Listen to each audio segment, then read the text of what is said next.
Je propose maintenant qu'on se raconte une petite histoire, les amis, parce que c'est bien une petite histoire, ça réchauffe nos petits cœurs en cette période un peu trouble de Covid et de confinement. Mais le truc, c'est que j'aime bien les histoires où il y a plusieurs gens qui parlent, comme vous l'avez vu. Donc ça va être à nouveau un jeu d'improvisation, mais ça va être le jeu du cadavre exquis. Donc en gros, les uns après les autres, on va créer une histoire. J'avais pensé là, parce que je vois vos noms par ordre alphabétique, qu'on fasse par ordre alphabétique et qu'on se fasse tous une histoire ensemble, qu'on commence de... je vois qu'Alexandre et Lila sont partis, donc je sais pas s'ils vont revenir. Tu me diras, Ben est le premier, donc t'as peut-être pas forcément envie de faire ça, Ben, vu tu adores les improvisations. Tu pourras clôturer, peut-être faire la fin, si tu le souhaites. Ça te va ou pas de faire la fin? Sinon on fait à l'envers. Ouais, à l'envers. Ou sinon on le fait à l'envers. Tu commences. On peut le faire à l'envers. Tu commences Nico et on termine par Ben ou par Alex si jamais ils sont revenus entre temps. Ok. Il y a 300 ans, dans un petit village ardéchois, niché au cœur des collines, se trouvait un important personnage. Ah, c'est moi après? Ah oui, parce qu'on fait de bas en haut sur Discord, c'est ça? Tout à fait, oui. Oui, c'est ça, exactement. Pardon. Il y a 300 ans, dans un petit village ardéchois, niché au cœur des collines, se trouvait un important personnage. Un petit vieux, de haillons vêtu, qui passait son temps à boire du thé. Pas bon, mais qui passait son temps à le boire quand même. Son prénom, je crois qu'il s'appelait Gabriel. Il avait dans sa cave beaucoup de thé, mais il aurait aimé que ce soit des bières. Malheureusement, à cause du confinement, il ne pouvait pas sortir trop loin pour pouvoir les acheter. Mais quand même, il aimait beaucoup aller aux toilettes. C'est pour ça qu'il buvait d'énormes quantités de thé, même s'il était mauvais. Le problème, c'est que ces toilettes finirent un jour par se boucher. À force d'y aller, il eut d'ailleurs un gros problème lorsqu'il dut appeler le plombier, car celui-ci lui répondit: Écoutez monsieur là, votre plomberie, je suis pas sûr que ça soit comme il faut là, parce que il y a de la merde partout, ça va un peu les tuyaux. Moi je vais vous dire, ça va coûter bonbonne tout ça, mais je peux le faire, mais falloir y mettre le prix quoi. Ouais. Et au final, cette histoire n'a aucun sens parce que si vous vous rappelez du début, c'est du thé qu'il boit et donc il est censé uriner et je ne vois pas comment il aurait pu bouffer ses toilettes avec de l'urine, mais ça c'est une autre Oh, la histoire. fin réaliste. La fin est extrêmement réaliste. Eh ben Voilà. pas mal. Hein. Quelle Pas mal, histoire. pas mal. Quelle Passionnant. histoire. Fantastique. Est-ce que vous voulez en aventure. refaire une? N'hésitez pas à être plus long dans vos Ouais, je pense, ouais, c'est bien. dans vos démarches C'est hein, bien, si vous le ouais. souhaitez. Non mais si tu me dis ça, moi je vais digresser à l'infini. Mais tu C'était as le bien droit, quand c'est on est court, le podcast de la digression. Digression. Donc il faut pas hésiter. Ça suit. On recommence dans le même ordre, ça vous va? J'aime bien Il y quand a c'est Alex qui est de court. retour en C'est plus, bien. c'est fantastique, tu pourras clôturer Alex. Extraordinaire. Du coup, je recommence. Ouais, vas-y. Ok, alors, dans le futur, la Lune a été colonisée par les humains. Mais le problème, c'est que 2 factions se font la guerre. Oh, putain. Ah bah démerde-toi avec ça, la patate chaude. Hein. Voilà. Deux factions se font la guerre. D'un côté, ceux qui portent des vêtements en haut et ceux qui portent des vêtements en bas. Et les deux ne sont jamais d'accord sur comment porter les vêtements. Si bien que ça fait des siècles, voire des millénaires, qu'ils se font la guerre. Et que tout le monde a oublié pourquoi on se fait la guerre. Mais par contre, tout le monde se rappelle des différences entre les deux clans.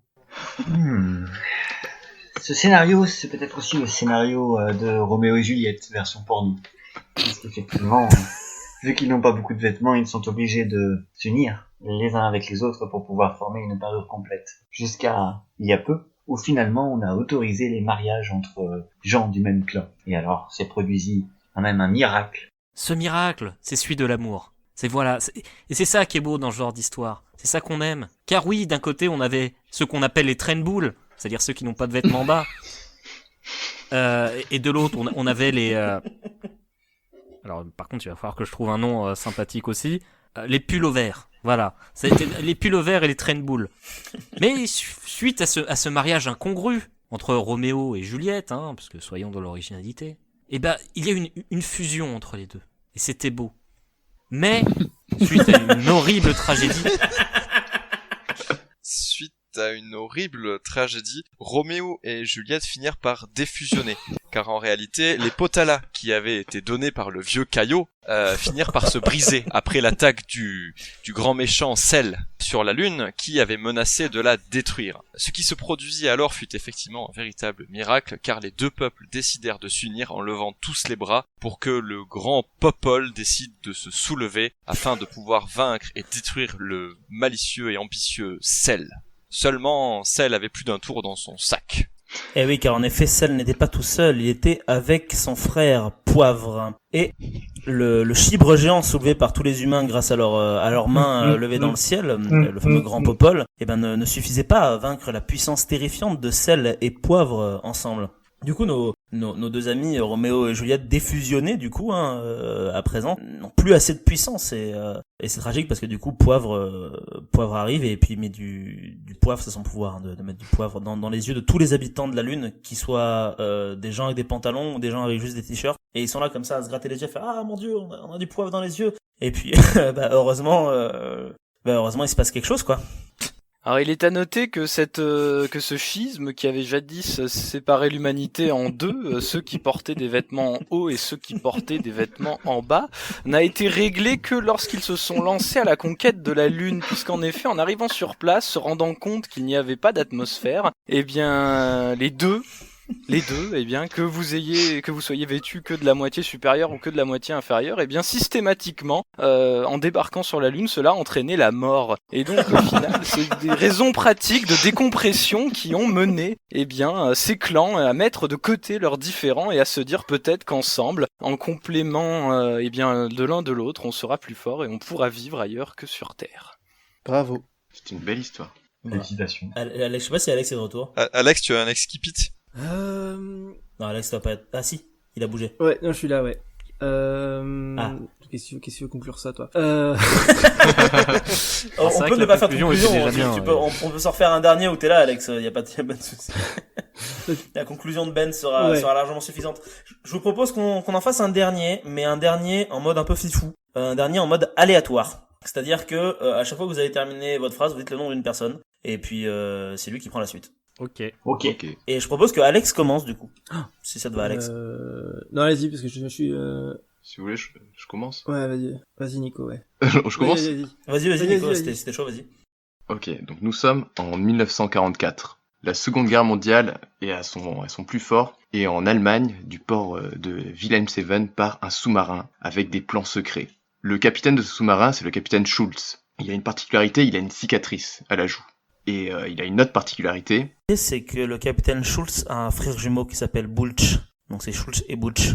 Et en fait, le truc c'est que ils ont chacun leur sous-marin. Donc leur mission secrète, c'est de partir chacun. Schulz va à l'est, Bulch va à l'ouest. Et ils vont se retrouver, en fait, à un moment donné. Et à ce moment-là, il se passera quelque chose de très très important, mais pour le moment qui doit être gardé extrêmement secret. Nous, c'est vrai que dans cette histoire, on va plutôt suivre le personnage de Schulz avec sa fameuse petite cicatrice. La cicatrice, elle est là pour différencier les deux frères jumeaux, parce que sinon c'est trop difficile à l'écran. Mais je m'égare. Schulz, il est à bord de son navire et il commence à s'enfoncer dans les eaux profondes de la mer du Nord. Eh bien, il faut savoir déjà que la mission qui leur a été confiée, elle avait été pour une raison très simple. En tant que deux personnes jumeaux et chacun capitaine de navire, ils avaient la particularité de pouvoir communiquer par la pensée, car oui, vous le savez tous, les jumeaux ont une capacité de ressentir ce que l'autre ressent. Et c'est pour ça qu'ils avaient été choisis. Comme ça, ils pouvaient communiquer sans aucune chance d'être interceptés par ces enfoirés d'alliés. Et du coup, leur mission était de traverser l'océan. Ce cadavreski ne raconte absolument pas cette histoire. Cette chute est C'est l'histoire incroyable. de Jean-Pierre, un boulanger de Brest, qui lui, en fait, avait du mal à boucler ses fins de mois. C'est ce qu'on appelle couramment du refus d'impro.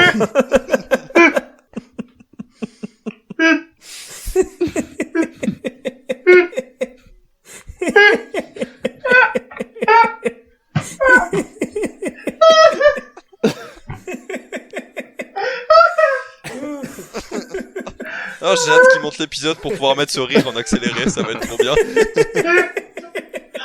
Oh merde. Oh putain. Vas-y, continue avec ton boulanger de Brest.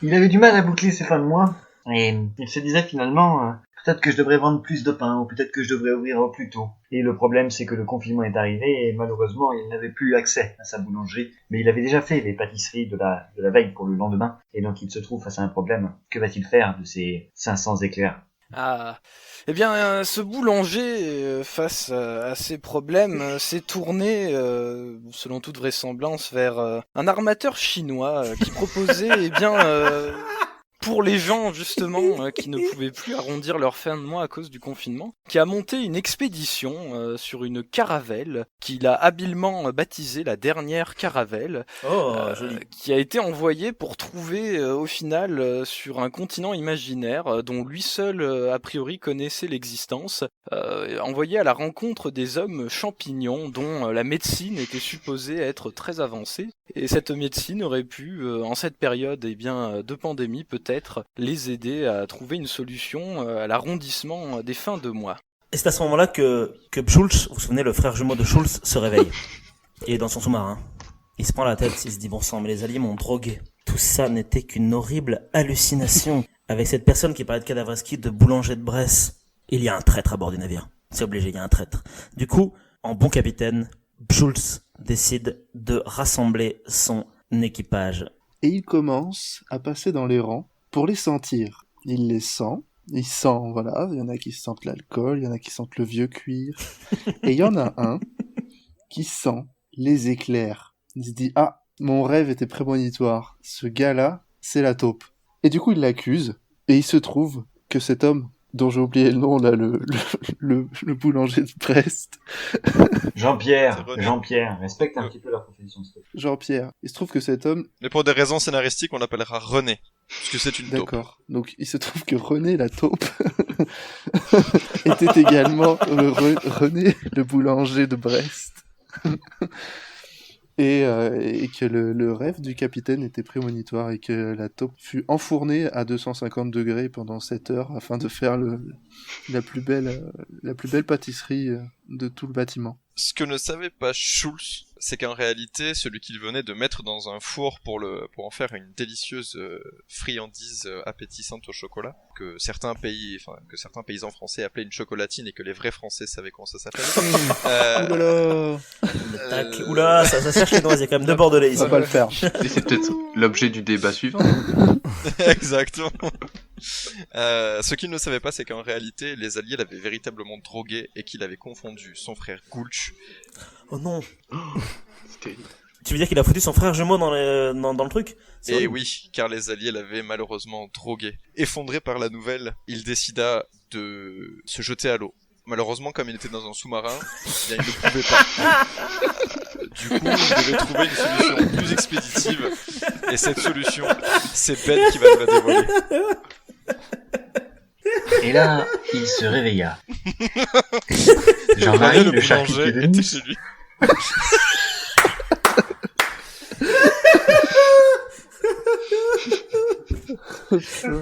Oh merde. C'est interminable. Oh mon dieu. Bon, du coup, ce charcutier à Nice, Ah non, mais c'était pour la vanne. Ah d'accord, je pensais que t'avais vraiment... Mais Voilà. tout ça c'est un complot des Chinois, c'est Ben qui avait raison. C'est ça, c'est un peu ça. Mais c'est encore un complot des Chinois Mais du ceci Japon, ne ça. raconte pas son histoire. Et ben c'était parfait, superbe improvisation, messieurs. Bravo, vous pouvez vous applaudir. bravo. Oh, bravo. Bravo. Si vous vous êtes autant amusé que nous en écoutant cette vidéo, moi je vous conseille très fortement d'aller checker un petit peu partout sur la chaîne parce que vous y trouverez plein de jeux similaires, d'autres jeux un petit peu différents également. Quoi qu'il en soit, moi je vous propose de vous abonner, de partager, de mettre un petit pouce bleu et de nous suivre sur les réseaux sociaux. À très bientôt.